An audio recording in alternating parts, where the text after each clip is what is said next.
উল্টো রথ রেডি হয়ে যাচ্ছে, এবারে জগন্নাথ বার হবে, সবাইকে দেখাচ্ছি। জগন্নাথ করে সেজেছে। এই দেখো জগন্নাথের ফাইনাল পুজো হয়ে গেছে,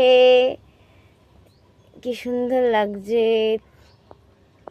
সব পুজো কমপ্লিট, আর কিছুক্ষণ পরে বার হবে জগন্নাথ, আমাদের ছোট্ট পুচকি মাটা নিয়ে বার হবে। এই দেখো,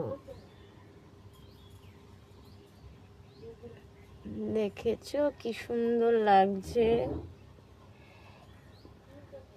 আবার 1 বছর পর ওয়েট করতে হবে এই উল্টো রথের জন্য। সবাইকে উল্টো রথের অনেক অনেক শুভেচ্ছা। এই দেখো কমপ্লিট হয়ে গেছে জগন্নাথ দেব, এবারে বাড়ি চলে যাবে, মাসির বাড়ি ছেড়ে নিজের বাড়ি যাবে।